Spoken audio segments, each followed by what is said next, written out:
My name is Hayden Green. For those of you who are the uninitiated, I am the Director of Multicultural Affairs and the Founding Director of the Multicultural Center.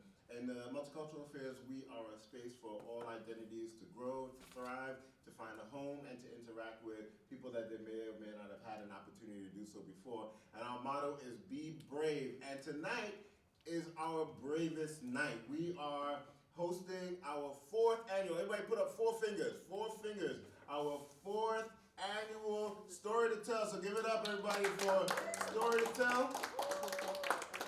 I'm very excited about the program, very happy that y'all have all come out to the program tonight. We are recording, especially those people right below the mic. So if you're going to say something bad about me, make sure you say it at the other end of the room. All right, good.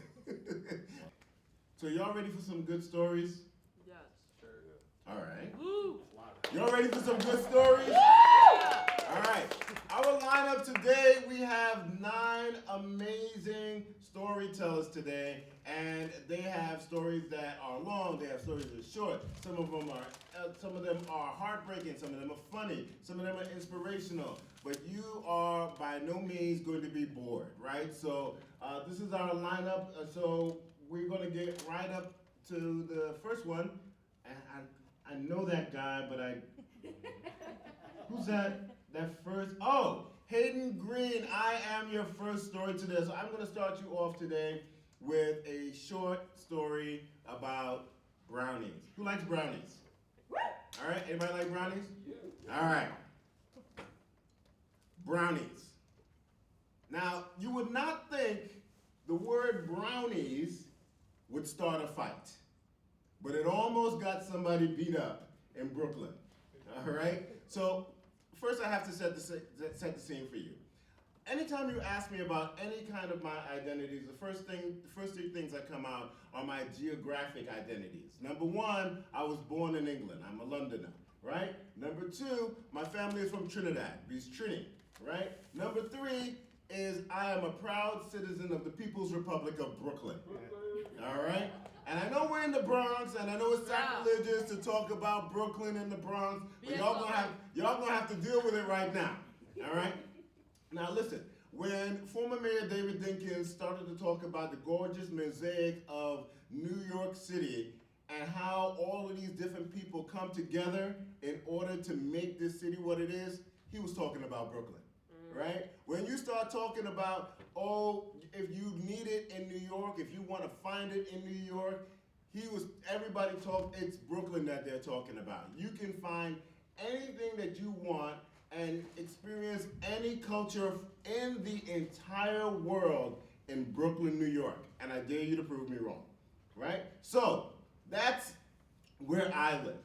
And there is one time in Brooklyn, where that is on display for everybody to see.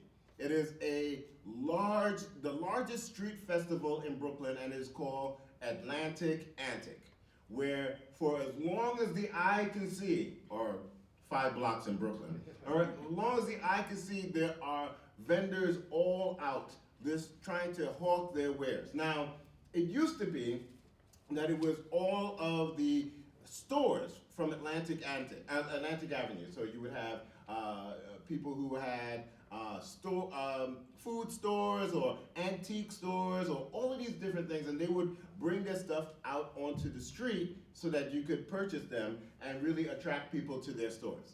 What it has become is a cultural revolution on the streets of Atlantic Avenue, where there are vendors from all different countries. You can get an arepa, or you can get you can get yourself some corn, or you can notice I'm only going to be naming food because I am greedy. I love to eat, right? So this is the backdrop on which me and my family and my COVID family are all out there trying to have a good time. Now, COVID family. COVID family is a term that I never thought we would ever have, but during the pandemic, everybody shut down, and every family decided, all right, I'm gonna find somebody else who's in the same circumstance that I am, And I know all of their medical history. So if they're gonna come over, I know they're good. And if we're gonna go over there, they know we're good. So we had COVID families. How many people had COVID families? Y'all had COVID families? The students are like, yeah, no, we didn't have no COVID families. All right. So we all had COVID families, and this was our COVID family. Now, our COVID family were the Velots, right? Now, one thing you have to know about the Velots is that the husband in the family is my fraternity brother, and his name is Stan. And the other thing that you need to know about Stan is pretty. Stan is probably, we make fun of him because Stan probably has never worn the same pair of shoes twice. All right? Everything matches with Stan. We call Stan Pretty Boy Stan. All right? So this particular day, Stan was wearing a Jim Brown jersey. So he was wearing a football jersey. He was wearing a Jim Brown jersey. So I'm like, all right. As we go through Atlantic Antic, and as is the case with me and my family, I will stop and look at something that my family is completely disinterested in, and they will leave me, all right? Because that is the way that the world works.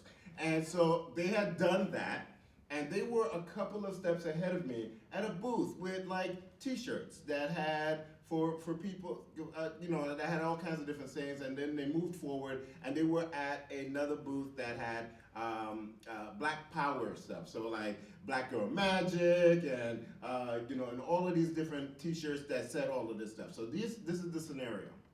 A woman who is not black walks up and yells at my family, "Brownies!" Oh, So y'all may figure this out. I am black. My wife, you may or may not know, is also black. Thus, our children are also black, and our COVID family happens to be black. So I'm not thinking with my black identity, I am thinking with my greedy identity, and I woke up because I heard brownies. Oh, no. So I'm walking up, I'm like, who's got brownies? The rest of my family is thinking entirely differently. The Violot family has already started to roll up their sleeves. My wife is getting into a stance that I've seen only once or twice in my life, and I wish to never see again. And the people in the booth are standing there like the popcorn, like, oh, this is gonna be good. And so the woman looks at my family and goes, brownies? And we're like, no, right? And then she goes, you're wearing a Jim Brown shirt. He played for the Cleveland Browns. She thought we were from Cleveland, and we were Cleveland Brown fans. Unbeknownst to us, they're called brownies. We said, lady, you were about to get the worst ass whooping that you have ever had in your entire life, right? And so we all had a good chuckle about it, and I spent the rest of the day trying to find brownies because now I want brownies. But it just goes to show you that in that one instance, the one word brownie had 3 different meanings to people in that one circumstance. And words have power. And we talk about this all the time, but this is just one of those examples of how you nearly get into a fight because there's a misunderstanding around a word, because everybody understands things differently no matter where you come from. And that's the story of brownies.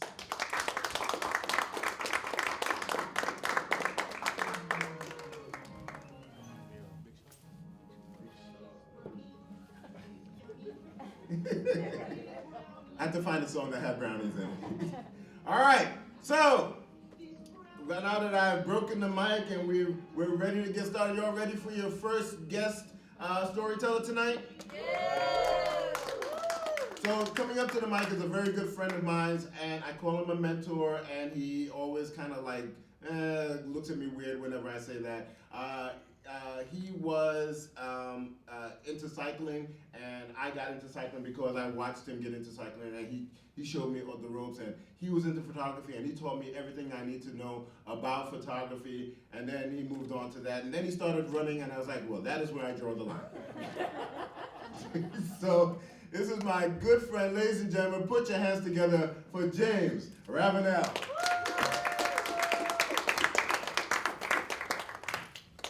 He's not lying. He did say those things. I'm James Ravenel. It's a pleasure to be up here tonight. I haven't been in front of a mic in a long time, but I feel like we're home, we're family, right? Yeah? No? Halfway? Yeah. My story is called Homophobic. When you find out you're the asshole. I'm gonna set the scene for you. Take you back to 1991. I am a 16-year-old who just graduated high school and started working at a company. There were about 100 of us that started all together, and we go through this training program for about 6 months and make some really good friends.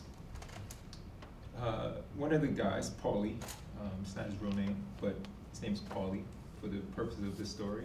Paulie and I kind of have a relationship like Hayden and I.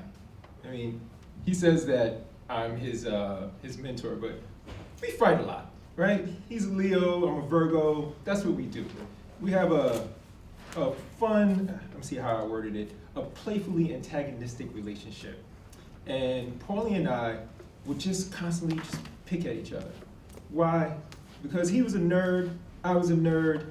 This is back in 1991, 92, 93. Computers were coming out. We both did this nerdy thing, and we got into the ID department at our company at some point. After a couple of years, I go on a special project. He moves on to take over the IT department where I was. He gets promoted. He pulls me in. I'm saying this to set the scene and let you know that we were really close. We were good friends. We knew each other. Now, I'm gonna fast forward to about 1997. So now we're friends for 6 years, do all kinds of things together. And one day, I am walking around our office in Queens, and somebody says, "Hey, did you hear about Paul? Did you hear about Paulie? Hear about what?" Well, there's some rumors, but apparently Paulie, he came out. What are you talking about? Came out of what? Paul came out. Paulie came out. There's no way Paul came out, because I've been friends with Paul for so many years, and why would you know before I would know? Listen, man. Paulie's gay. That's crap. I gotta find out what's really happening with this story. Why is it all of a sudden people saying that Paul's gay? I mean, he does. I'm gonna find out this. I'm gonna find out the real thing. I called Paul and said, "Paulie, come here. I gotta talk to you right now. Right now. Let's go. Let's go." He's like, "I'm trying to do some work." I'm like, "Nah, man. Listen, we need to talk." Pull him aside and I say, "Something you want to tell me?" He's like, "Nope." And I say to him, "Paulie, there's a lot of rumors that are going on about you. Have you heard about them?" He says, "What are the rumors you heard?" He's kind of giving me this little nervous laugh, and I'm like, "What, dude? What's so funny?" I said, "All right, I'm gonna be very frank with you. There's a rumor that you're gay." And he kind of chuckles and he says, "I am." And I go off of him. "How could you not tell me? I can't believe that if this is true, that you told all these other people before me." And I start, going at him, and I totally never congratulated him for coming out. It's kind of a big deal, 1997. I don't know if it's a big deal now, as it was then. But that was a huge thing to do in 1997. And I go through this whole rant about, I can't believe it's my friend, he didn't tell me anything. And he looked at me, and he says, "I didn't come out the closet because of you." That was the moment when I found out I was the asshole. But I couldn't understand. I was like, well, what did I do? What could I have possibly ever done to you that would make you think that? And then the epiphany hit. the reality of this epiphany hit, I started thinking about everything I ever said to Paulie. Every little thing.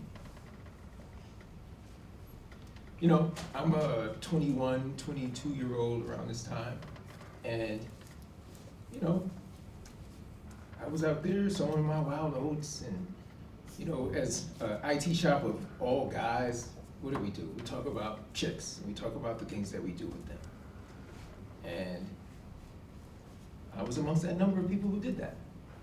I had very vigorous stories about it. And I'd come to work and we'd be talking, I'm like, yeah, and I met this woman, and you know, we're gonna go out, and oh, we did that, and we did this, and every time I'd get into this conversation, he'd either change the subject, or he'd laugh, or, oh, I gotta go. And I was like, it was a little weird at first, but didn't think much of it. Years pass, you know, because I'm reflecting now. I'm thinking about everything I've ever said to him.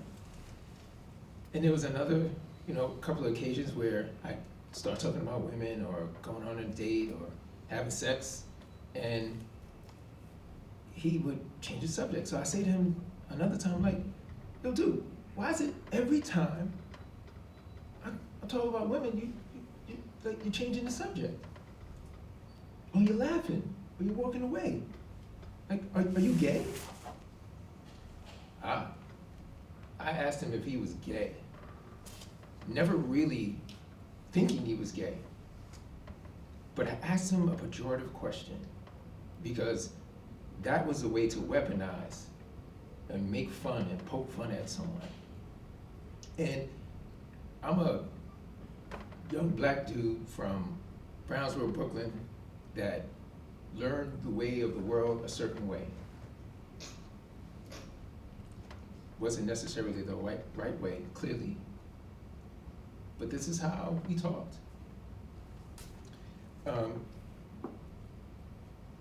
You know, we talk about sticks and stones when we were kids, right? Everybody's heard that phrase, right? Sticks and stones may break my bones, but words will never hurt me. But words matter. Words can hurt, they can help, and they can heal. And the way you put those words together can have some impact that does one or many of those things. And I feel like I feel like as I'm going through this story, I feel choked up thinking about how I hurt my friend for so many years. I hurt my friend for so many years that he could not be his authentic self. But here I was in this very moment, making the whole thing about me when he tells me that he's gay. And so, how do I respond? Again, 1997. I'm not gonna say it was a different set of rules, but we had a different way of getting our point across. We didn't use terms like, you know, emotional intelligence. We didn't use social and emotional learning and understanding. We didn't use terms like, you know, emotional intelligence. So I said to him, well, I don't care if you're gay. I just needed something to pick on you about. You know, Hayden and I, Hayden's is a Leo. We're over there, we're talking. We make fun of each other. Well, mostly me making fun of him. But he knows that I love him. And I felt like I let Paulie down, because if Paulie truly knew that I loved him, he could have been his authentic self. And I didn't allow for that. So I had to change. And it took time. You know, now I changed the way that I engage people. I use kindness. I practice kindness on a day-to-day basis. I try to get people to understand that I see them and I accept them as their authentic selves, and I hope that they accept me as my authentic self, a very flawed, wordy individual that is well-intentioned, wants to do the right thing, but often gets it wrong, often I'm the asshole. But we can be the asshole and still be better people. We can still do the things that we need to do to become better people. You don't have to stay that person that has dug in and learned things a certain way.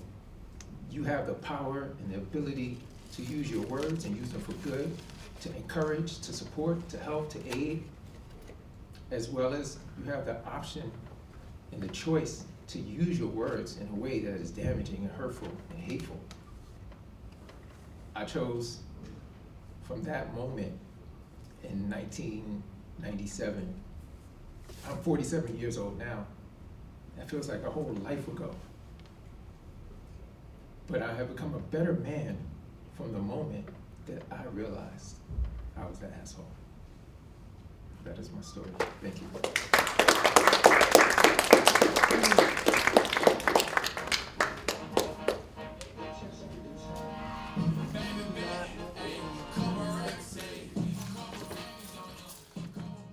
Give it up for James, ladies and gentlemen. Give it up for James.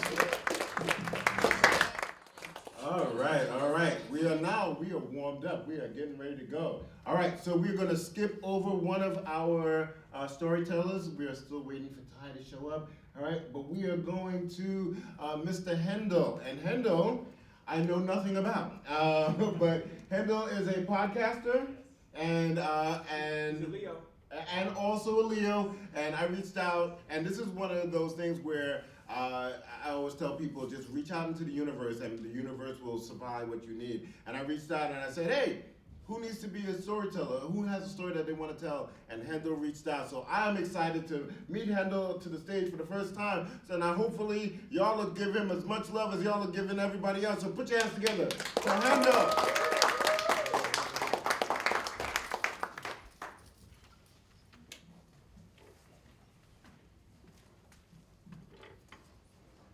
Hey everyone, so as Hayden mentioned, I am a professional podcast producer.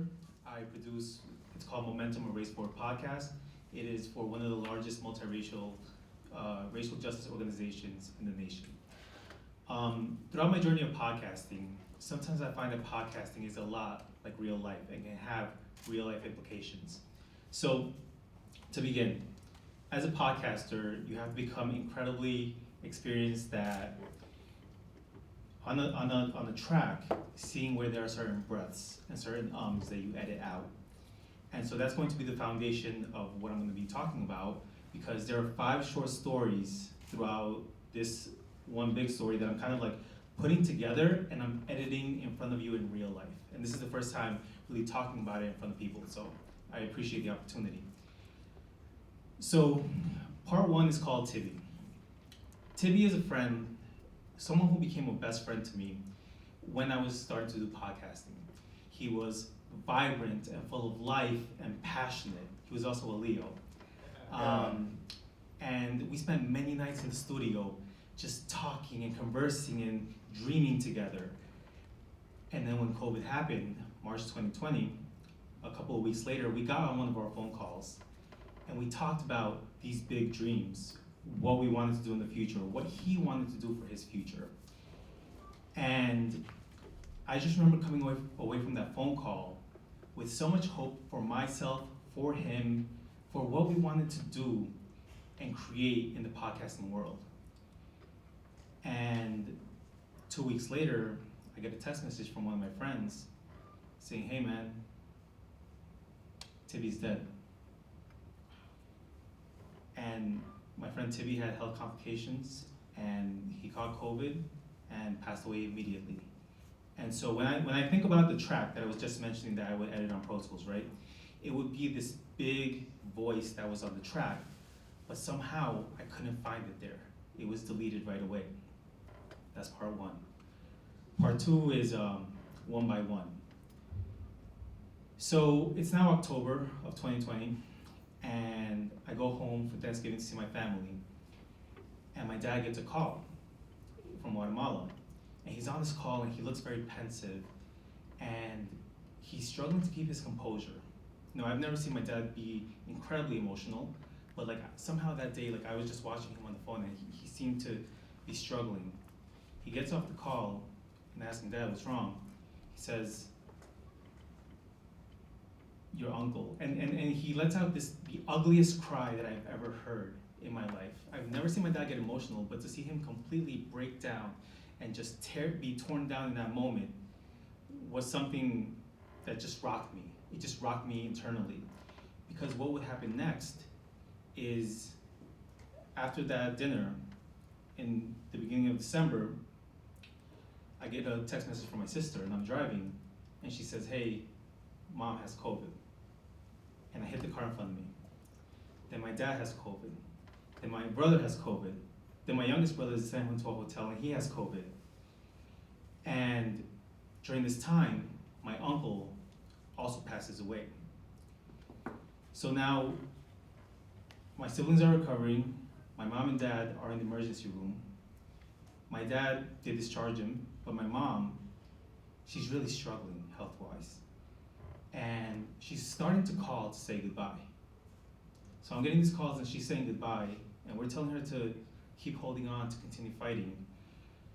And she says that what happened was that she was lying in a comatose state, and she just hears just hears in her ears that like the doctor is saying, we're going to have to put her on the ventilator, and leaves the room. She says at that moment she found some type of godly strength and gets up from the bed and starts doing all these breathing exercises and walking around, and all of a sudden, within 12 hours, the doctor says, you've made a miraculous recovery. You're free to go home. And to have my mom come home after saying goodbye, after we thought it was over, to me, when I look on this track, right, I picture these breaths being deleted, but then coming back out of nowhere, being deleted again and coming back out of nowhere.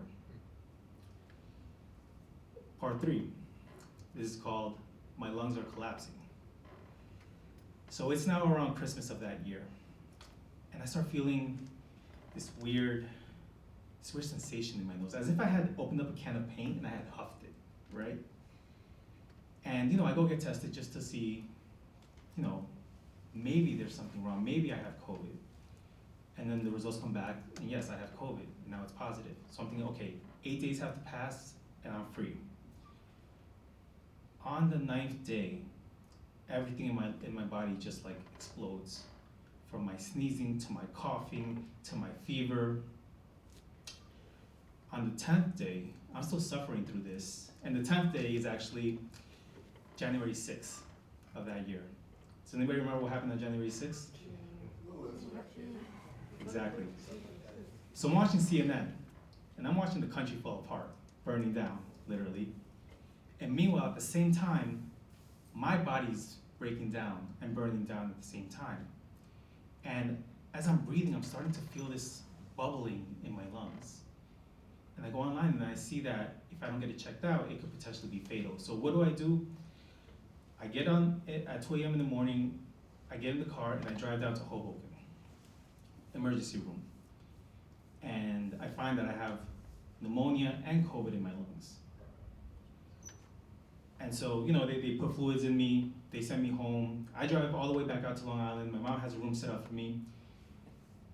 But that recovery process is unlike anything that I've ever had to go through in my life physically, where if I was lying on my back, it felt like my lungs were getting crushed. If I would try to sleep, when I would completely fall asleep, I would wake up with these bursts of my lungs needing air in them, painfully. Throughout the house, you just heard me cough and, just for hours and hours and hours. Slowly, very, very slowly, day by day, I began to recover. I could breathe a little more. And so, coming back to the track, right, it's as if I had used these plugins and I had used, these different tools to manipulate the audio, is sort of how my recovery went after my lungs were all scratched up. That's part 3. Part 4 is recovery, but not just for myself. So this was around the time the vaccines had come out, about a month and a half later. And just to be able to get a vaccine was like trying to get a concert ticket. It was that difficult that I had to use bots on Twitter to get appointments for my family. And finally I got an appointment for myself. And I remember one day I went to the local sandwich shop, the lady, who always makes the sandwiches there, and I asked her, "Have you made your appointment yet?" She says, "No. I have no way, I don't know how to make the appointment." Spanish is her first language. And I said to her, "But there's no way that I should be able to get a vaccine before you if you're a frontline worker, if you're an essential worker. How is it that I'm getting the vaccine?" And I think that really opened my eyes because I'm relatively new to Jersey City. The inequities between the residents of Hoboken and Jersey City Heights. Because how is it that I was getting the vaccine before her? So I got on the phone, I opened up the CVS website. I could not make it for her in that moment, but then I went back to the bots and I made it for her, I made it for my barber, I made it for a couple of other people, because there's no way that I should have been getting the vaccine before her. So going back to the track, that's as if I was helping more brats come back onto the track. That's part 4. So part 5, and this is the final part, is silence. So this is about a year later. This takes place last October, and so my dad receives news again that someone in his family is sick from COVID, and this time it's my grandfather. And my grandfather, he's 89 years old. They've isolated him in Guatemala to in some distant place, but somehow he still has COVID. And he passes away about a week and a half later. So we sit down again to Thanksgiving. It's about a year since my uncle has passed. But instead of this time, seeing my dad be emotional, my family be emotional, it's almost as if we've just sat down for a normal celebration at Thanksgiving. So it's almost like we have edited our trauma out at this point. Because at this point, it's not the same effects on the track, it's not the same type of patterns. It's almost we took the trauma, and because of how much has happened, we just cut it, we took it out, and just kind of bypassed it. And so I think that this story, it's about COVID, but it's also about just seeing through generationally, with my grandfather passing away, my father suffering, myself physically suffering, just the impact and the impact that connects us on that link, on that track, on that podcast. Thank you.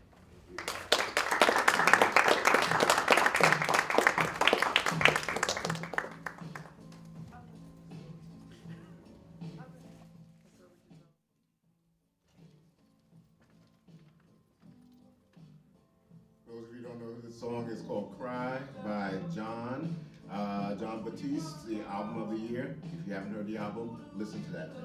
All right, thank you so much. Give it up for Hendo. And, COVID took a lot from a lot of us. Next week will be 1 year since I lost my father, and my daughter lost their grandfather. And so all of us, and we, as you heard, I am part of a fraternity. During the time that this whole COVID time, we've lost 7 brothers in just our chapter alone. So as you hear these stories, just recognize that we all have them, and we need to lean on each other and help each other get through this really, really tough time. So again, thank you for bringing that to us. The next person coming up, I also just met. No, I'm just kidding. Betsy is coming up to the stage. And I've known Betsy since she was an undergraduate student, because she was one of my undergraduate students back at Montclair State University, and she was one of the more fiery people. And so she became a colleague. We studied together, and now I am happy to bring her to the stage here at Manhattan College. Put your hands together for Betsy Montanez.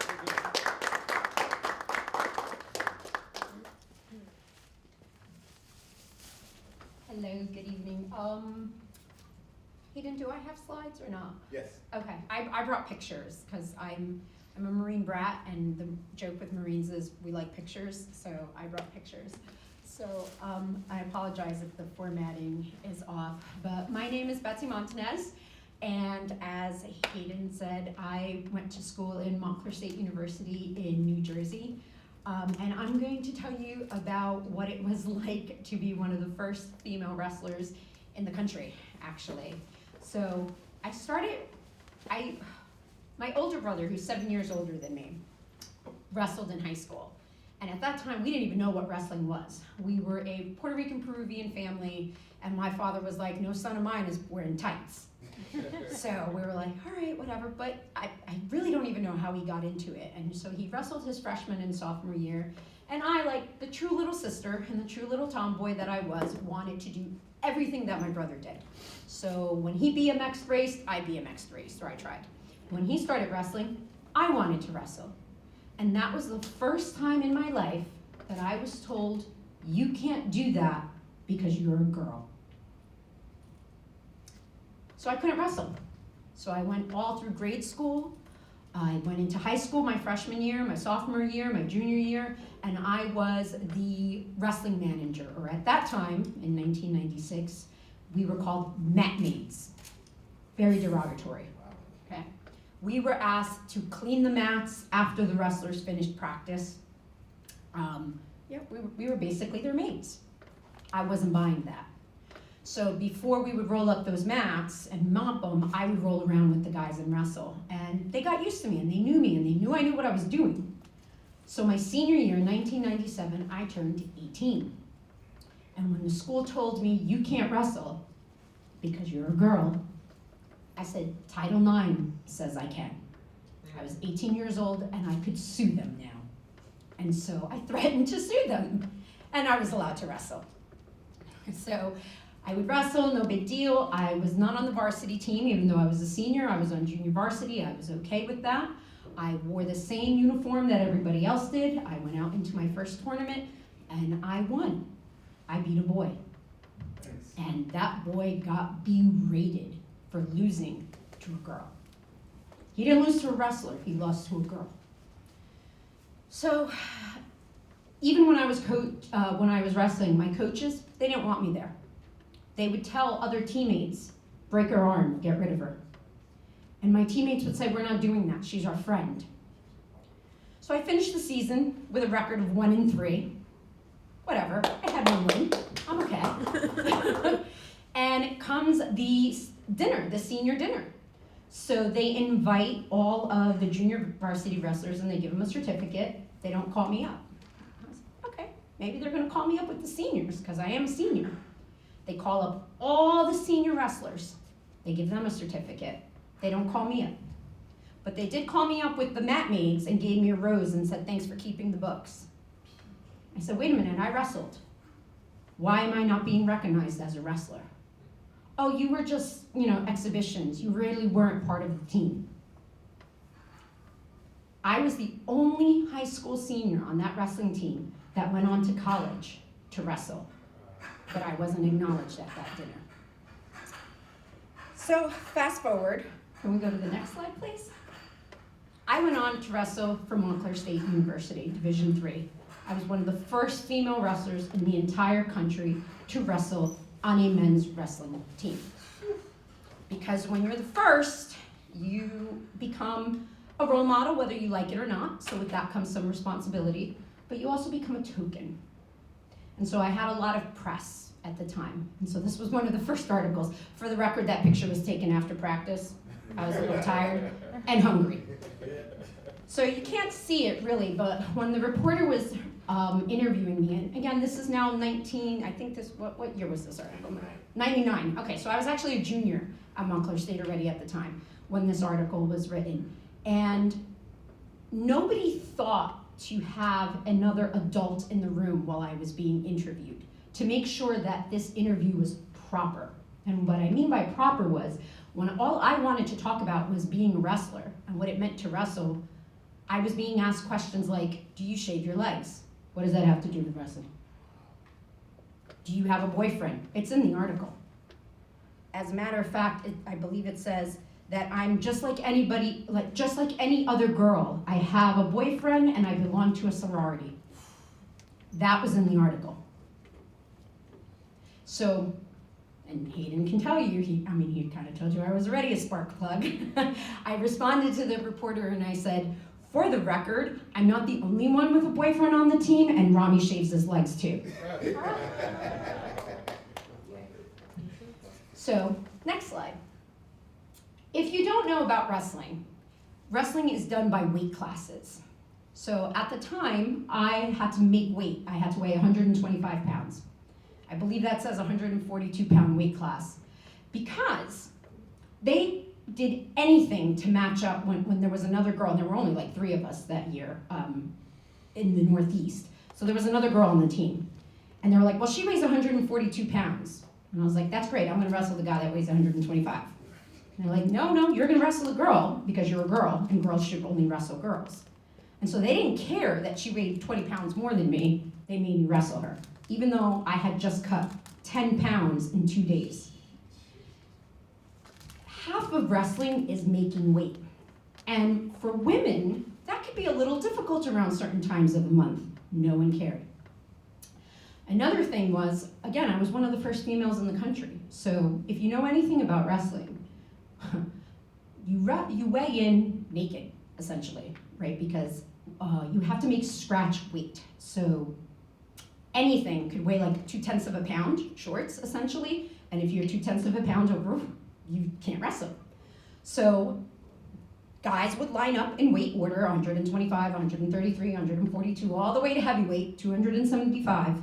So there's 14 weight classes, maybe there was 10, I forget. And they would go in order, and they essentially weigh in naked. No one was gonna let me weigh in that room with those guys. Fair enough, no problem. I was 125 pounds, weight class. I would have to wait till they weighed in all the guys. Then they would weigh me in. Now there's a reason we do it in weight order, because then we start wrestling at 125, 133, 142. And so if you are one of the first matches and you weighed in first, you get what's called recovery time, right? You get to eat a little bit, you get to hydrate. Not me. I had to wait till the big boys were done weighing in. Then they would take me into a side room and weigh me in. And then I would have 15 minutes to get on the mat. But my opponent had 2 hours. And that's even if they weighed me in, because sometimes they'd be like, meh, whatever, just wrestle. Whoa, I just lost 10 pounds in 2 days. Doesn't matter, they didn't care. But there was one school that refused to, I don't remember all of the situation, but I just remember that they refused to take me into a private room to weigh me in. They were gonna weigh me in with all the boys. All right, no big deal. I weighed in a sports bra and shorts. I was 1/10 overweight. So they're like, well, she can't wrestle. Okay, I just lost 12 pounds that week. I was not gonna be told I was overweight by 1/10 of a pound. So I dropped my shorts and took off my sports bra and weighed in naked in front of a room with men. My coach wasn't there and he said, don't ever do that again. I was like, I wasn't about to not wrestle after cutting 12 pounds. They didn't know what to do with me half the time. They just didn't know what to do. I would go to interestingly enough, actually, there's a slide for that, I'll wait for that. So these are some of the pictures. I guess we can go to the next one, but this was me wrestling the 142-pound girl. She won, but whatever. Next one. So I didn't only wrestle girls though. I actually did wrestle men when I was at Montclair State. Next slide. So much so that Amateur Wrestling Magazine, which is a huge publication in the wrestling world, decided to do an article about one of my matches. And I'm gonna read this one quickly to you if I can figure this out. Okay. So, college star, mind you, wrestles female. East Stroudsburg standout lightweight Jeremy Slaughter has taken on many bills and bobs during his wrestling career. But for the first time ever on January 16, he was matched against a Betsy. Slaughter's opponent in a dual meet at Montclair State was Betsy Montanez. The match didn't take long as a nationally ranked senior shot a double and pinned her in 23 seconds, blah, blah, blah, blah. Jeremy did what he had to do, said coach. It was just another victory for him. Montanez, a junior from Linden, New Jersey, I'm from North Bergen, has wrestled one previous dual match, but against a woman from Kings Point. She took 2 forfeits for Montclair earlier in the day. Just having her at that weight gave Montclair 12 points. We weren't going to forfeit to her. So it was such a big deal that this nationally ranked wrestler wrestled a female for the first time. None of that mattered that my team beat East Stroudsburg, mind you. Didn't matter that even though I lost in 23 seconds, I actually lasted longer on the mat than half of his male opponents because I wasn't going to go down without a fight. But that's the type of articles that I would get. Interesting story, East Stroudsburg was one of those schools that wasn't too happy to have me out there. So if you know, again, anything about wrestling, when you're done wrestling, you want to take a shower right away because wrestling is gross. There's a lot of sweat and bodily fluids and stuff. It's just gross. You want to shower. And the mats are pretty gross too.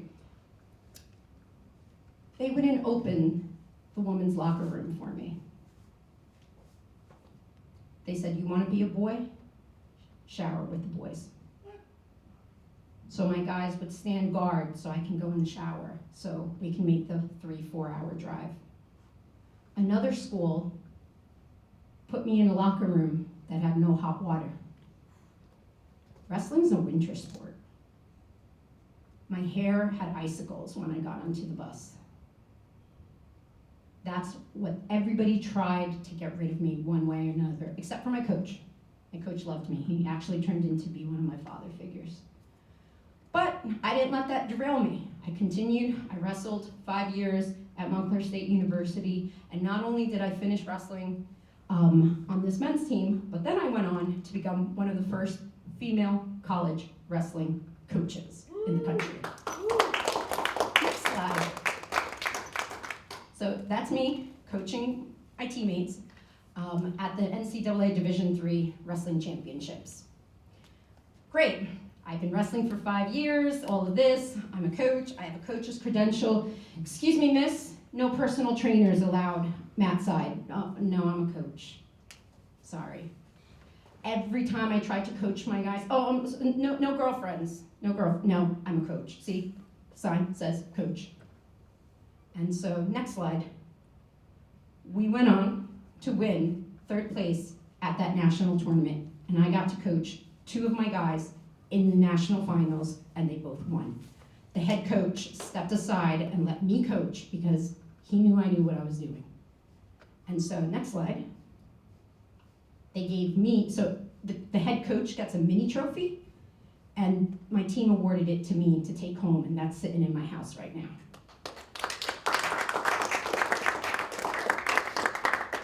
Next slide. So I'm done coaching because I graduated and, well, I kind of had to go get a job, and coaching really doesn't pay that much. So I decided that I was going to start girls wrestling in the state of New Jersey, and I started coaching other girl wrestlers. And so, again, what's interesting about this article, besides that is a terrible picture of me, the little girls look cute, is that this was the same reporter that did that article that I showed you earlier. And so he's, this time I think he actually spelled my name right and all of that. And I said to him, do you remember you interviewed me when I was a wrestler at Montclair State University? And he was like, I did. I was like, yes. I was like, do you want to know how that relationship lasted that you asked me about? So he apologized, of course, and then I let him write this article. And we went on, and again, the struggles were still there. We were being told that there was no room for girls wrestling in the state of New Jersey. They wouldn't add girls wrestling to the boys tournament. So we went and we started our own tournaments. So I made my own. I had a bunch of referees that came out, volunteered their time, refereed for free, and we would find girls from every state across the country. And we would just bring them in and we would call it a New Jersey state tournament. Fortunately, today, New Jersey has officially sanctioned girls wrestling, and now they do have their officially sanctioned girls wrestling tournament. So I'm really excited to have been on the roots for that. Next slide. But like everything, there's always, right, the next generation. Like, I wanted to make sure that all the opportunities that I was given, I paid it forward. So anybody know that big guy in the picture? Yep, New York Jets. So the NFL contacted me and said, we want to do a story about women's wrestling. That young girl in red, that is a young lady, was being bullied because she was the only girl on her wrestling team at the time. And she'd never met any other girl or female wrestlers. So the other two young ladies with me were also wrestlers. The one in the dark hair actually was the second female to ever wrestle for Montclair State University. And the one with the short hair was the first and only, still to this day, young lady to take second in the state tournament against boys in the first round of the state tournament. And so we met this young lady and we told her our story and we told her how we heard no too, and we got bullied. I got stalked while I was on campus. I had somebody threatening me, telling me that if I didn't quit the wrestling team, they were gonna attack me. I had to take cold showers or shower with boys, right? All of these things, everything that everybody tried to do to dissuade me from wrestling, didn't matter. So we shared all those stories with her because those other women have stories too. And this segment of Characters United or Characters Count, I forget what it's called, was shown on the Super Bowl that year. During the Super Bowl, which was really kind of cool. That young lady went on to finish her season, went on to wrestle in high school, and the bullying stopped. And she wound up finding other young ladies to come wrestle with her as well. And so that was one of my favorite things to do, right, is paying it forward. Next slide. So, I wrestled, I coached. What else is there left to do? Referee. There were no women referees, so I became the first female varsity wrestling official in the state of New Jersey and became one of 5 national wrestling officials in the country. And I went on to referee at nationals. Earlier today we heard words matter and how we say them. So I was good. I was a very good wrestling official. And I would get off the mat and people would say, wow, that was really great. That was a great match you just officiated for a girl. And I said, what's the difference? Did you expect me to suck? Yeah, they did. As a wrestling official, I was told to get off the mat. Girls don't belong on the mat. I kicked that coach out. I was told, that I couldn't referee boys wrestling. Yeah. Didn't stop me. I was told, you're good, but good isn't good enough when you're a woman. You have to be great. So I went on to be great. I studied my craft. Every time I could referee a girls' match, I absolutely would, but every time I could referee a boys' match, I would as well. Once again, I was being told I couldn't do something. So in wrestling, you have to do the weigh-ins. Well, I was told, you can't do the weigh-ins because you can't weigh in naked high school boys. And I said, well, of course not. No adult should be weighing in any high school naked person. And I saw the same thing happening to the 1 or 2 girls that were wrestling in high school that happened to me. The weigh-ins, they would weigh them in last because nobody knew what to do. So I wrote the National Federation of High School Wrestling and I said, we need to change the way we do weigh-ins. Nobody should be weighing in dark rooms and naked with young children. The rule was changed that following year, and now you have to weigh in your singlet, in your wrestling uniform. And so not only are we protecting children from, unfortunately, not so nice people that do get into this sport, but now we've opened up the sport so that female trainers, female wrestling officials, female coaches, and female wrestlers can participate in this sport in the open and not have to worry about waiting an hour, 2 hours to weigh in. And so, yeah, That's what I did as a high school wrestling official. I didn't like the rule, so I changed it. Next slide. So this is my last match ever that I refereed. It was the second round of the state tournament. No woman had ever done it before. I hadn't told a soul that this was going to be my last match. And I was excited because the newspaper grabbed these pictures for me. Next slide. After that match, I told my brother, I got home and put my stuff down, and he's like, how'd it go? And I was like, it was good. I actually, again, I did well, right? For a girl, it was good. And he asked me, how do you feel? And I said, I can't describe it any better than an emotionally abusive relationship. I love wrestling, but it doesn't love me back. I stayed for so many reasons, but it was time for me to love myself. And so I'm stepping away from the sport. Oh wait, I got hurt plenty, so it was physical abuse too, LOL. That's what my passion had turned into for me, because so many people were making it difficult that I needed to step away and love myself again, because I couldn't take the abuse anymore from fans, from coaches, yelling at me while I was wrestling on that mat.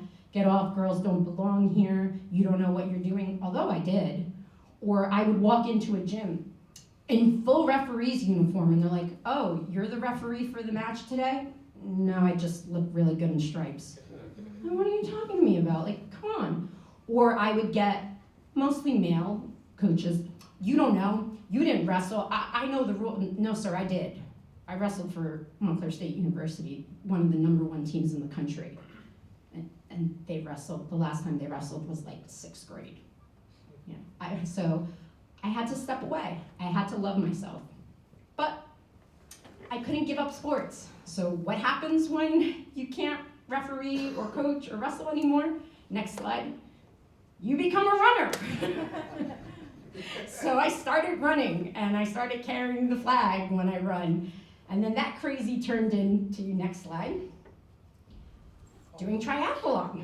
So I now swim, next slide, and bike, next slide, and run. And so this is me at the 2017 Atlantic City Half Ironman. I did 70.3 miles in 7 hours. And this was about 3 miles away from the finish line. And my friend asked me, how do you feel? And I was out of breath and I was really tired, but I was like, I feel strong. And she took that picture, and yeah, it turned into one of my favorite pictures. What's interesting about me doing triathlon now is that once again I was told it was something I couldn't do, but this time it wasn't because I was a girl. This time it was told because I have a bad knee. I've had 6 knee surgeries, and I think you could see the tape on my knee. My knee's literally being held together by Scotch tape.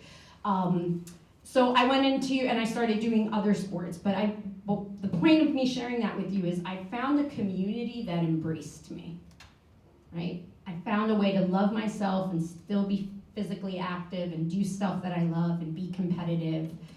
And then sure enough, I found my way back to wrestling, and I started coaching again 3 years ago, right before COVID. And unfortunately, I had to stop because of COVID, but I started coaching an all-girls team at Broadway Wrestling, and that turned into coaching the all-girls varsity team and the boys JV team because, I mean, why stop? Why stop? I mean, to me, wrestlers are wrestlers, so I was just gonna coach everybody. And yeah, I found, again, a home in wrestling. And so, next slide. Yeah, oh, that's just me running on the Brooklyn Bridge with my knee brace. But yeah, that's what I wanted to show. So that's my motto wall to remind me that I can do anything. And a little quote, though she be little, she be but fierce. So I hope that the takeaway from my story is whether you're being told no because you're a female, or you're Latina, or you're a boy or male, or whatever the reasons are, that you're being told no, I call bullshit. If I had listened to that first no when I was 17 years old in high school, I wouldn't have had the amazing experiences that I had in all the years that I was associated with wrestling, roughly 22. And with that good came some bad, but I still wouldn't trade it for the world because it made me who I am today. So take every no and turn it into a yes. Don't ever let anybody tell you you can't do something. If you want to do it, find your tribe, find the people that are going to support you, go out and do it. Thank you.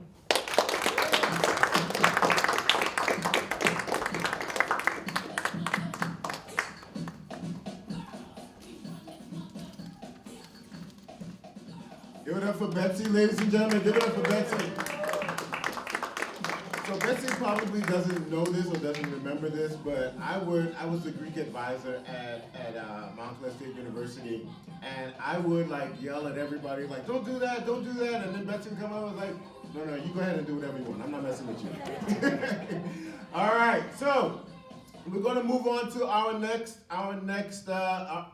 speaker and our next storyteller. And when I first got here to Manhattan College, there are a bunch of people who welcomed me, but one of the first people who made me feel welcomed was this next gentleman coming up. His name is Greg, and you've probably seen him walking around. He is the second most stylish brother on campus, after myself, of course, and he's also a member of a fraternity, and so I don't hold that against him either, because he didn't pick this one. But anyway, again, this is the kind of banter that we have all the time. And Greg came to me and said, I have a story to tell. I don't know which one I really want to tell. And he told me one of them, and it's like, but I might have another story about the night that I was supposed to die. And I was like, don't say a word. That's what you're telling. And I am going to hear this for the first time, just like the rest of you. Give it up for Greg, ladies and gentlemen.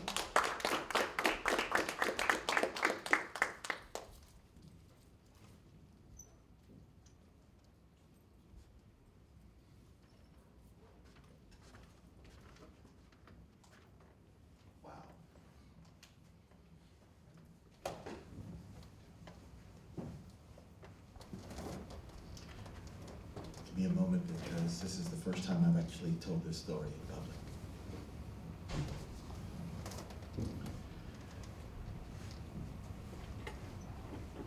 Expectations can drive you crazy. As a college student, as a newly married husband, my wife, we would pass each other as lumps in the night because I would work. I used to work at SOM, which is a large architectural firm on 14 Wall Street. And it was a coveted job that everyone said, you work for SOM? Awesome. What wasn't so awesome was that my wife was also a resident at Coney Island Hospital. And so when I would get in at 3 o'clock in the morning, I would see her body in the bed, and she would get up at 5 o'clock in the morning to go and go do rounds at Coney Island Hospital. This is not what I went to school for. This is not what I've sacrificed for. This is not what I've gotten married for. To pass my wife as a bump in the night, I need to enjoy this woman. Expectations will drive you mad. One morning I got up, and as I went to work, a colleague of mine told me about this job offer.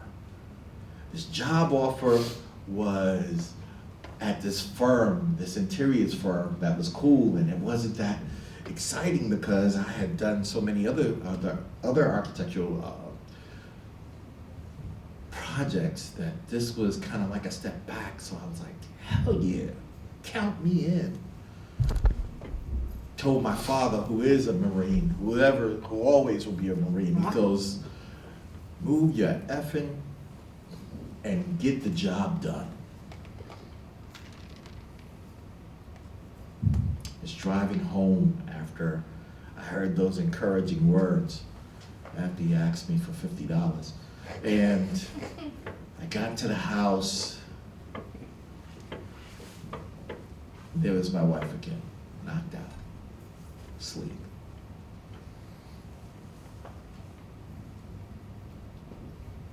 Expectations got the best of me that night.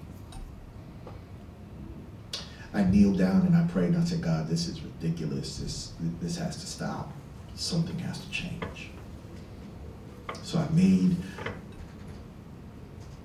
a deal to interview for this job. My interview time was for 8:30, September the 11th,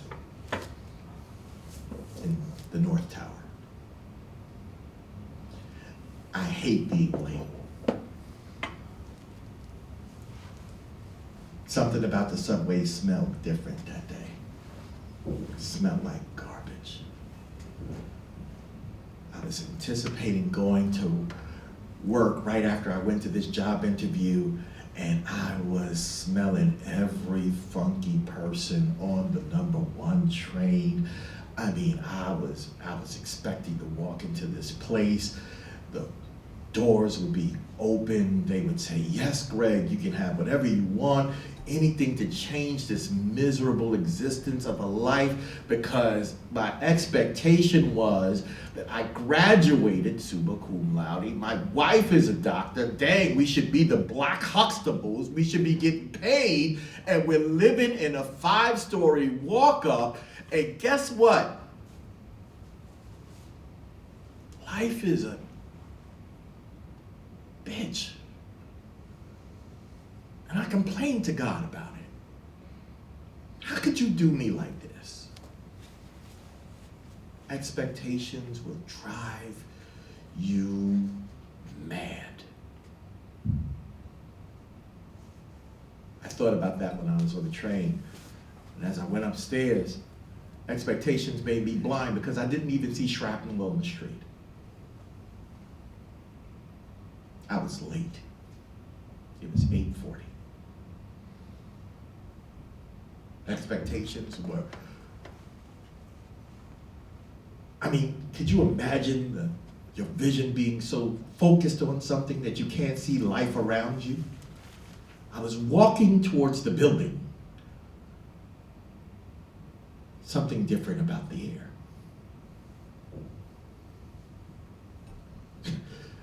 You know, anybody, and maybe I'm dating myself, but if you ever went to the World Trade Center, you had to go through this security. I mean, oh my God, they wanted a blood test. They wanted to know who was your next of kin. They wanted to know what your social security number. They wanted to know everything. I got up to the 19th floor, went into the office. I had aced this interview.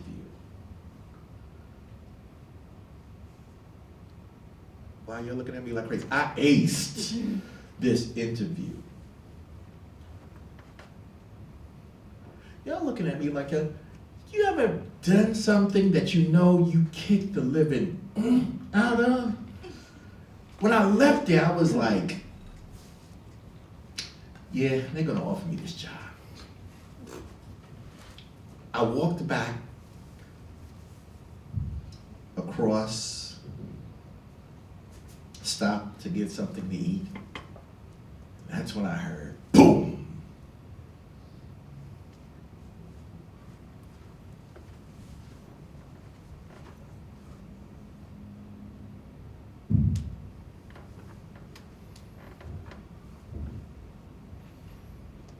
I was supposed to be there.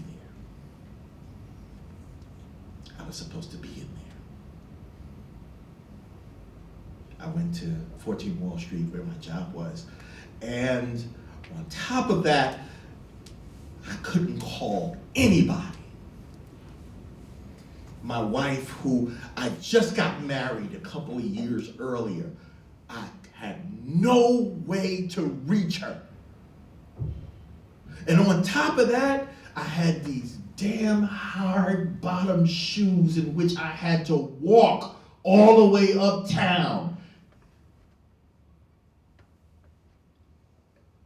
was I uncomfortable, but I'm looking at this and I'm imagining, is this happening? I could have been dead. There was a team member who was in the World Trade Center. He was a member of my team at SOM. He didn't make it out. But I made it out. That has nothing to do with the night that I was supposed to die. I thought that I was supposed to die that morning. Walk all the way up to Harlem. And my brothers, the Hebrew Israelites, was on the corner talking about how the white man is the devil. And brother, were you down there? And I told him, please excuse my French, but I told him to shut the f up. I nearly died. I finally met my wife, and they finally got enabled to talk to my parents and let them know that I was okay, and we went back home. And for the first night, I slept in the bed next to my wife, not as a lump to get back up to go to work, but nearly just counting the blessings at the fact that I nearly died, and guess what? I'm still here to talk about it.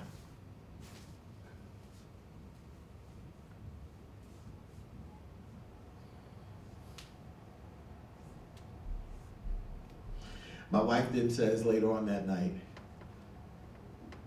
many of you, when you'll get married, you'll learn, fellas, the honeydew list. Honeydew this and honeydew that, and baby, could you? She said, yo, could you get me some ice cream? Babe, we live in Harlem. I ain't trying to go outside right now. Babe, could you get me some ice cream? All right, what you want? Butter pecan.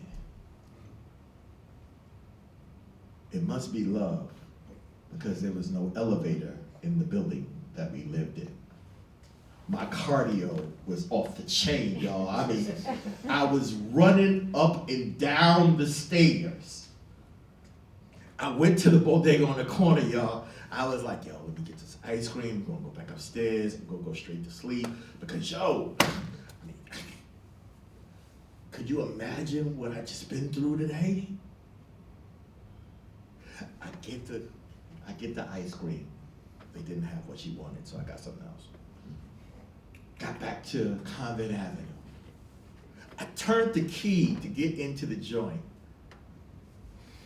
And that's where my man came to rob me. There was a gun.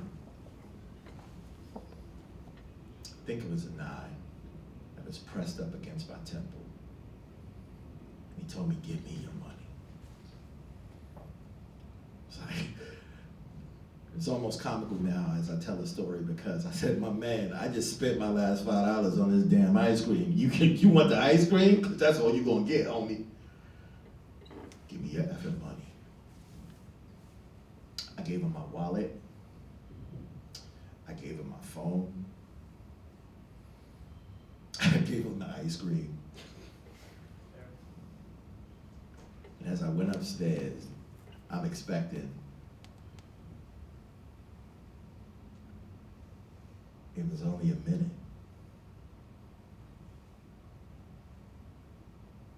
How many times is a person supposed to die in a day?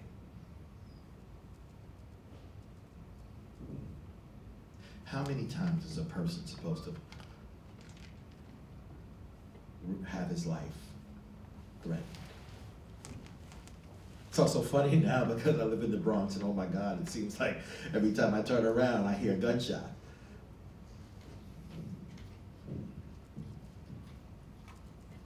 It was the night that I was supposed to die. It took a minute for him to take everything that I had. But I use a lifetime to thank God for everything that he gave me back. That was the night that I was supposed to die.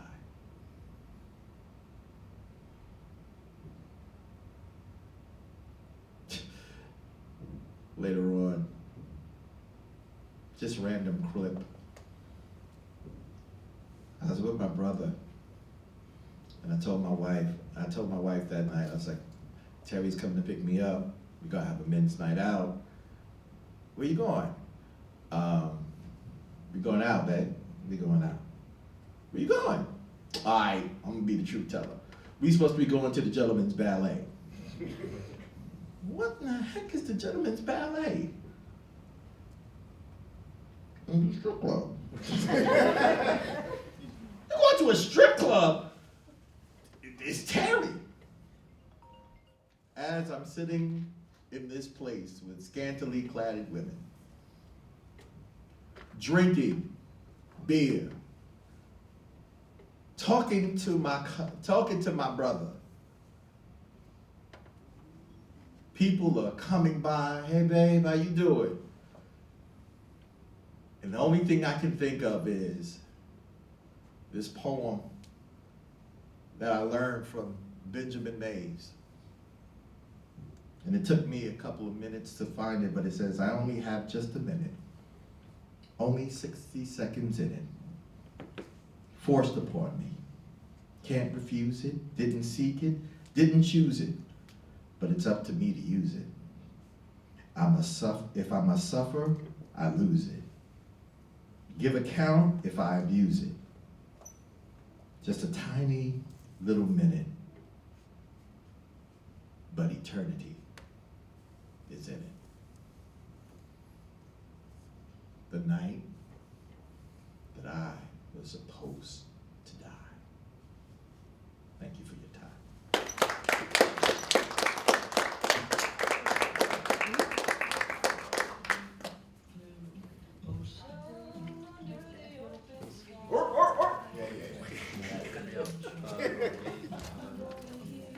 Get up for Greg, ladies and gentlemen. All right, we got two more. We got two more storytellers coming up for you. Oh, having fun? Y'all good? Y'all good? Yes. All right. And thank you, Greg, for that. It's like, look, y'all are probably too young to even know anything about 9/11, but that was a traumatic time for New Yorkers. And I had just started working at Montclair State University, as a matter of fact, and people were traumatized watching the buildings fall from the roof of their dorm room. So it was a crazy time. So thank you for sharing. All right, coming up to the mic. So like I said, when I first got here, there were a bunch of people who welcomed me here, but there was one person who was responsible for bringing me here. And this gentleman and I have gone way back for when we used to work at Columbia University.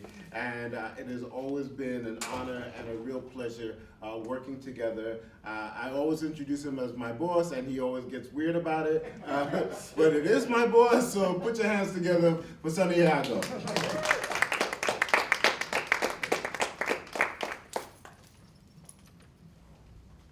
So it's very rare that I actually do one of Hayden's programs, because I know that this talent he brings up really is through the roof. So I'm actually feel very honored to be part of this tonight. As Hayden might tell you, and some of you in the Multicultural Center will know, that I have a tendency to go down a bunch of rabbit holes when I tell stories. So I might be talking about, for instance, cars, and end up somewhere talking about McDonald's French fries, right? So that's the reason why I brought an iPad, typed it up. We're gonna keep on track tonight, or else it'll be tomorrow morning and I still won't have finished my story. So I'm gonna keep this to the screen, so to speak. I might interject, so just forewarn you for that piece. So the title of my piece is called The Originals, and there is a subtitle to that, and it's called The Nights a DJ Changed My Life. Most people first heard of D Nice when he started his online live stream all night parties known as Club Quarantine during the early days of the pandemic. D Nice certainly kept many of us sane and connected and dancing in our living rooms during these difficult times. No doubt he earned and deserved a White House visit and DJ spots on talk shows and award shows, thrusting him into international fame. So for some of us, however, specifically those of us of a particular generation growing up during the early days of rap in New York City, D-Nice is also known as being a founding member of, along with KRS-One and the late great Scott LaRock, of the group Boogie Down Productions, or BDP. BDP was a game-changing group that brought social consciousness to beats and rhymes. Despite his social consciousness raising work with the BDP and subsequently his production of the self-destruction single for the Stop the Violence movement, a collaboration with prominent rap artists calling for an end to violence in the quote-unquote inner city. That's a little bit of a history lesson for hip-hop fans. D-Nice sticks out most clearly in my mind for his 1990 battle rap anthem, Call Me D-Nice. My name is D-Nice, although I hate to admit it, taking out you suckers, and you don't know how I did it. I first heard this song at a Friday night keg party at the predominantly white small liberal arts college I attended in Western Massachusetts. These Friday night keg parties were typical of what one would see in such movies as Animal House. Because of this, I felt out of place and disconnected from that scene. But as one of the only social outlets in this remote rural setting, I followed the herd as an impressionable college student who simply wanted to fit in. Hearing the DJ play Call Me D-Nice that Friday night, however, re-grounded me in my New York City roots. And from that moment on, I remembered that I was supposed to be a tough New Yorker that didn't need the approval of those around me in order to succeed. I once again found my confidence and adopted a me against the world attitude that I used to survive my college years. The day after the party, I bought the 12-inch version of the song and played it on my turntable. For those of you who don't know, it's like a thing that turns, a turntable, until the grooves wore off on the vinyl.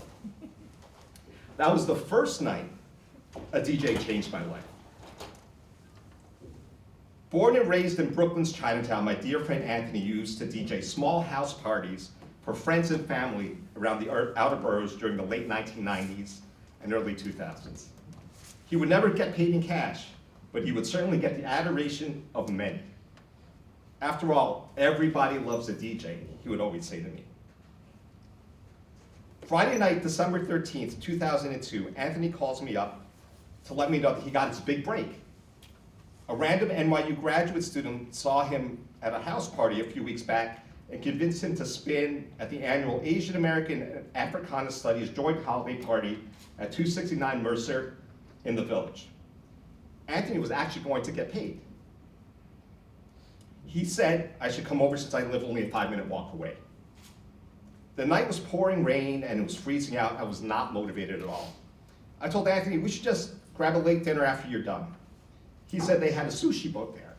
So for those of that you don't know, if you go to a Japanese restaurant, order the deluxe sushi, comes in a wooden boat about this size, and it's filled with sushi. To which I said, sold. I get dressed and headed over. Not knowing anyone at the party, I stuck close to Anthony as he put his work in on the turntables. A glance turned into a stare, and I locked eyes with a woman from across the room. Anthony said to me, do you want to meet her? I said, why, do you know her? He said, no, but let's go meet her. I got your back. Remember, everybody loves a DJ. This upcoming May 19th, that woman from across the room and I will be celebrating our 15th year wedding anniversary. That's the second night a DJ changed my life. February 1, 2020 was the last time I went out. Now in our 50s, Anthony convinced me to go to the Originals DJ set at Chelsea Music Hall. Chelsea Music Hall is a converted storage room in the Chelsea marketplace that can hold at most 200 or 300 people. We are accompanied by our friends both named Mike, or as we affectionately call them, the two Mikes. The Originals is a crew of old school DJs who made an impact both on New York City radio and the New York City club scene in the 1990s and the 1980s. They perform together at local, smaller venues to loyal, grown and sexy crowds who are reliving their youth. For those of you who don't know the originals are Stretch Armstrong, Rich Medina, Clark Kent, Tony Touch, and D Nice. I was standing by the stage. Well, in a venue that size, anywhere you stand is actually by the stage, where the DJs gathered to listen to each other play. The original show was a very communal, supportive experience for both DJs and the crowd. So it isn't unusual for the DJs to be mulling around throughout the night. Out of nowhere, somebody taps my shoulder. D Nice. D Nice looks at me and he mutters, "You going up tonight?" and motions towards the stage. Startled, I said, "Excuse me?" Before answering, he walks off, the volume too loud for him to stick around for any kind of conversation. Stretch Armstrong, who's a full, I would say, what, 1.5 feet taller than me. I mean, they call him Stretch for a reason. He's tall. Hears this and starts to laugh uncontrollably. He leans down. I mean, imagine a 50-year-old man, another 50-year-old man leans. I mean, it's kind of embarrassing. Leans down, and he says, "I think he thinks you're Qbert." Now, who's Qbert? DJ Qbert is a lesser-known West Coast DJ from the 1990s, also in his 50s, and also Filipino-American, like me. His claim to fame was a short-lived Sprite soft drink commercial they played during the NBA on NBC on Saturdays during the 1990s network TV games. The two mics and Anthony start to howl. One of the mics is an NYU professor of education, specializing in diversity. Very intellectual guy. He said, "You just got microaggressed by D Nice."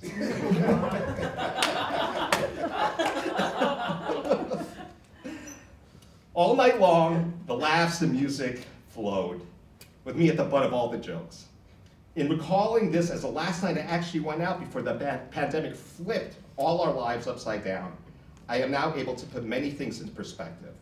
I realize that despite the world changing through pandemics, racial reckonings, and the sometimes difficult process of simply aging, the simple joys like a night out appreciating music and friendship stand the test of time. And that was the last time a DJ changed my life.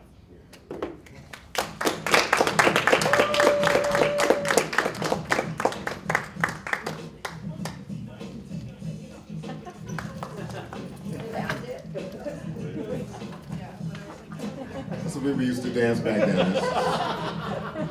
It was all this. Either that or doing windmills. one or the other. All right, give it up for Sunny, ladies and gentlemen. All right, I need y'all to raise the energy like your mom is about to come up to the stage because we're bringing up our last storyteller. Pull it together, ladies and gentlemen. No, put your hands together for Louis Chavez. He's your fellow Jasper, so give it up for Louis.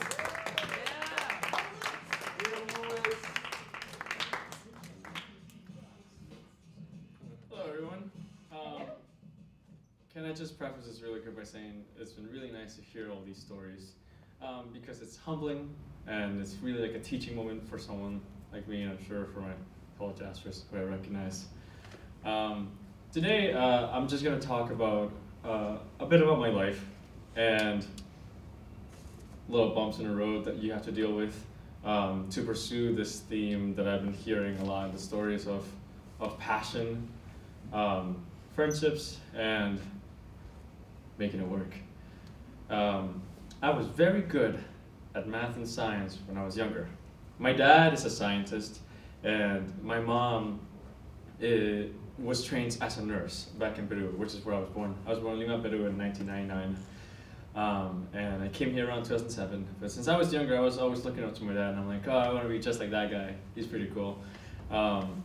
And I did math and science all throughout elementary school, middle school. I'd be the type of guy to do math and science and like work on problems with my dad outside of classes. And I had a lot of fun doing it. It made me happy. I was good at it, and it made me happy because of that, really. and it made me feel like my dad was proud of me in following that same steps that he would. Fast forward a little bit to high school, I've skipped a few grades in mathematics and science, and I'm starting to think about taking college courses while I'm in high school. And I'm thinking about my career and what college I want to go to. And junior year, I applied to take this AP physics class. AP biology class. And I don't get into it. And so I get randomly placed into a different class. I went to Fordham Prep, by the way. And I get put into a different class. And the class that I get put in is, it's called vocal music. Whatever. I get to school, I'm like, you know what, I don't really want to do this. Singing's not my thing. No one in my family is really musical, so I've never gotten real exposure to it besides the bachata the mama plays at home and all the Spanish we sing, or like Enrique Iglesias, which is if you're a Latino, you know. And I get to class. I get to school. It's for the first day of my junior year in high school, and I'm like, okay, I'm gonna get here, I'm gonna tell them I don't want to do it, and then I'll move on with my life. I get there, and I get my schedule, and I realize that it's my first class of the day, and so I have to go to it. So I'm like, fine, I'm not gonna skip, I'm a good boy at this point. And I go to the class, and I absolutely fall in love with it. I sing, my teacher comes in, Mr. Farnham, who was a great man, and who I still work with now. Mr. Kenneth Farnham comes in 10 minutes late to class, as he usually does, something that I got used to very quickly. And it's me and these just 4 other kids, because it's a brand new class that started up again in Fordham Prep. And I fall in love with it, and I'm like, and I'm having a lot of fun, and like I'm learning all these fun little pieces. I'm learning what music is, and like as a form of expression, I was an altar boy for like 6 years, and you know I always kind of liked the music. So things were just clicking for me. And as the year progressed, I just kind of fell more and more in love with it. I started listening to more. I got really into like a cappella music, into pentatonics, if you guys know what that is. My senior year rolls along, and I take it again. And I drop my physics classes. I had skipped so many grades that I just had the ability to just drop my math. And my parents were increasingly realizing that I was going to a path that they didn't kind of want. They wanted me to continue on to math and science, and it's something that I had liked for a very long time. And it was really just stressful for me at the time, because I was realizing that I liked math and science because I felt that my parents liked me doing it. I liked math and science because I was good at it. And because I was good at it, that was good enough for me. My parents were happy. I would have gotten scholarships. I would have just gone to Bronx Science, to another university for math and science. And I was realizing that music was making me really happy. And one day, a friend of mine took me to see a show called Godspell, and we saw some community theater, and then I fell in love with theater. And then I dropped track, and I joined the drama production at my senior year at Fordham Prep, and I did Hairspray, which was such a cool experience. And you know, the topics, if you know the show and the themes, are important to talk about. So it was a really good way for me to get into it. And then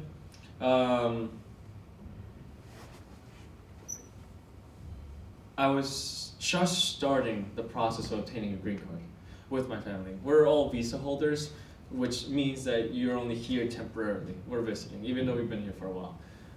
My dad was just been waiting to be able to get to a visa level to apply to the green card, so you can get the most possible chance to get accepted into the process of getting the green card. Which, if you don't know, it's a very expensive process. It costs like around $12,000 to apply your family to be able to try and start the process of getting the green card. And it's full of hidden costs. One that I can say, for example, was one time that my parents got a letter, and it said, you guys have to go see a doctor because you have to make sure that you don't have any diseases that come from Peru or other countries. And it's like, okay. And then they tell us we have to go to their doctor because our doctor isn't in relation with it has to be with the state and it has to be federal. And then they tell us that they don't take our insurance or most insurances, so we have to pay this exorbitant amount for these tests, and it's due by the end of the week. So little things like that to try and really squeeze as much money. It's an unfair process. I'm sure I could speak longer than 12 minutes on just that. Anyways, I end up having to drop out of school. So I graduate high school. I don't drop out of school. I graduate high school and I take a break. And I immediately start looking for jobs. As soon as we get work authorization cards, I start working and I was able to get a hotel job. And I worked as a bellman for a year and then I worked as an agent for another year. And I stayed there and every day I would fill my time. I still wanted to do music. So the way that I did it was I would work all day and then I would go for auditions. And I would work all day and I would go to auditions. And if I got into a show, which I did eventually get into one show, which is Godspell, which was my first show that I got after I graduated high school. What a coincidence, huh? And then when I was in the show, I went to work and then I went to the show and then I got home and I would have like 16-hour days and it sucks. But I felt good because I felt like I was like making maybe some kind of steps. I was saving up money for college. I was helping my parents with the rent, and I was helping my brother and my sister. My brother and my sister stayed in school, so I was helping them with all the extra costs, like paying for their books, paying for their lunches, and at the same time, I was able to try and get this idea of progress in my head because I felt very stuck, very caged in for the past 2 years. I eventually, 2 years passed by, and our green card process finally ends. We get our green cards. Yay! And meaning that I can apply to colleges again. I couldn't apply to colleges because if you're here on a visa, the colleges charge you out-of-state tuition, even if your residency is in New York City. And on top of that, I'm not allowed to accept or apply to most federal scholarships because they are for U.S. citizens, or they are for U.S. residents. I also can't really apply for financial aid. So, on top of whatever costs that we had, and having only our direct family here in the United States, you couldn't make it work. So I couldn't go to college.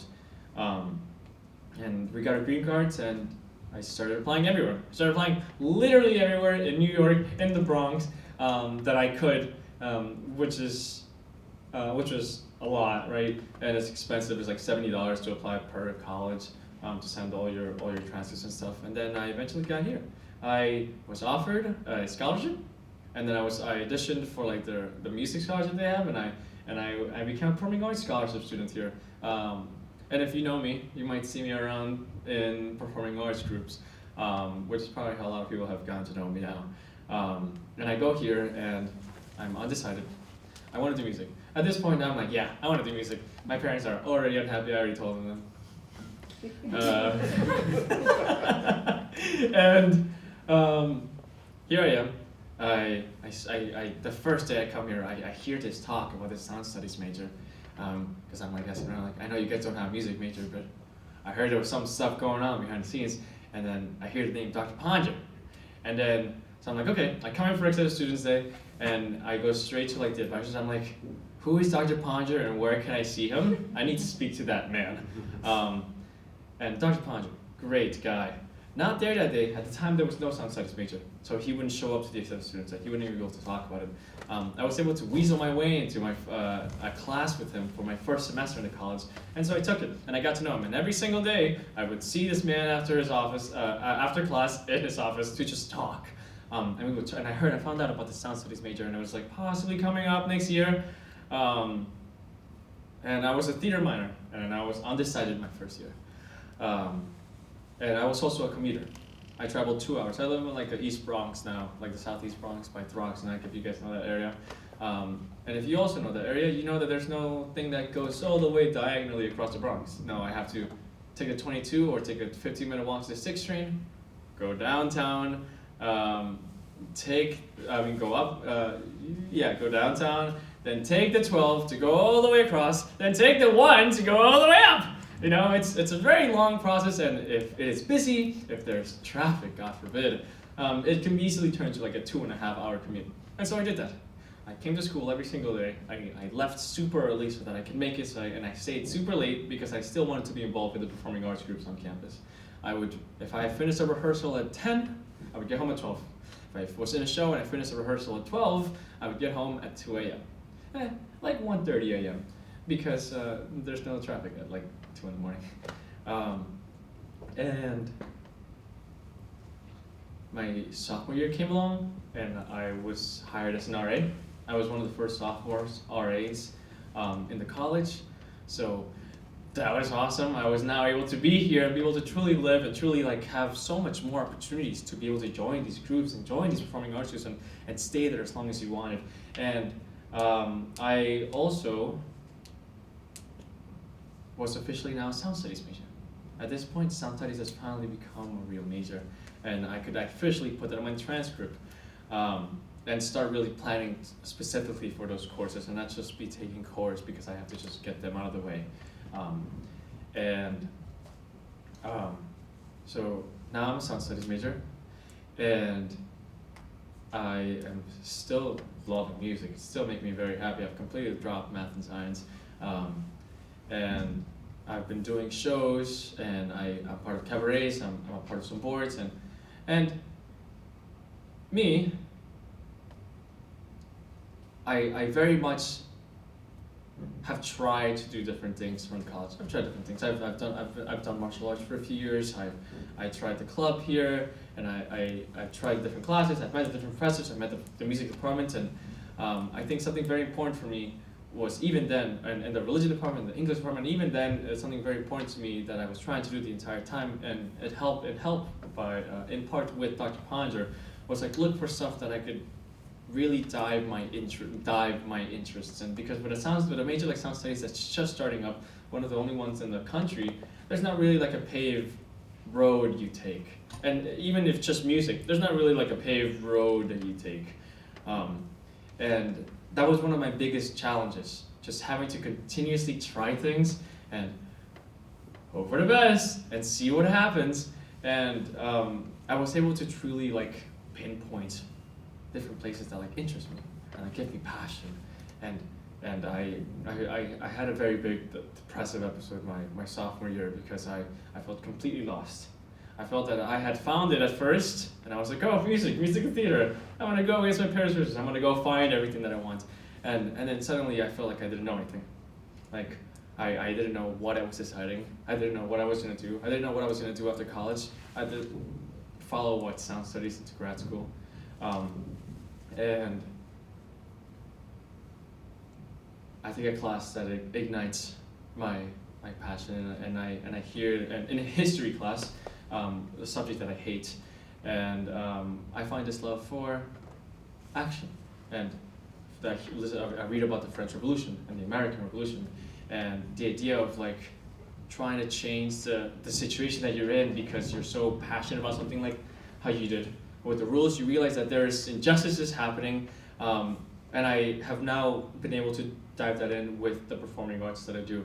I am my junior year, deeply involved in the performing arts, and something that I am now beginning to start thinking about is changing certain things, changing the status quo about how performing arts are trying to be treated in Manhattan College, and really just colleges in general, I guess, but my first step is here because it's my home, because I love it.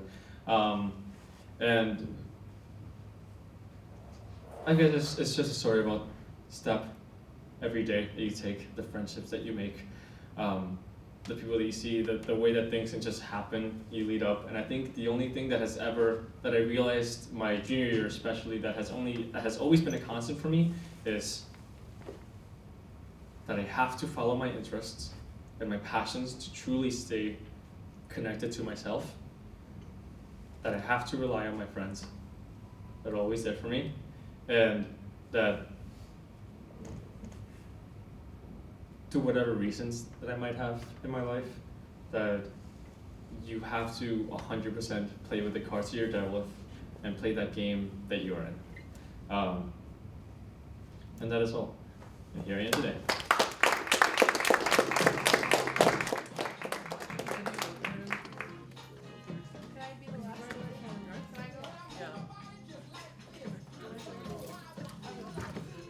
All right, thank you very much. Give it up for Luis. And give it up for all of our storytellers. We had James over here talking about the words and how they can hurt unintentionally. Hendo took us on a soundtrack through COVID. Betsy, wrestling like a girl. And Gregory talking about that day that he almost died about 14 different times. Sonny being mistaken for a fellow Filipino DJ. And Luis talking about this time here as a music major. I want to thank all of our storytellers today. This has been an amazing night. Thank you so much for everybody coming out. We want to also make sure that you stay tuned for the rest of the stuff coming up with the Multicultural Center. We still have Friday Fun Days going on until the end of the semester, and we have one more Tiny Talk. We're happening on May 4th. Check our calendar and make sure you follow us on Instagram and follow us on all social media. Again, my name is Hayden Green. I've been your host, and I am the Director of Multicultural Affairs. Y'all get home safely and be good. Thank you. Good night.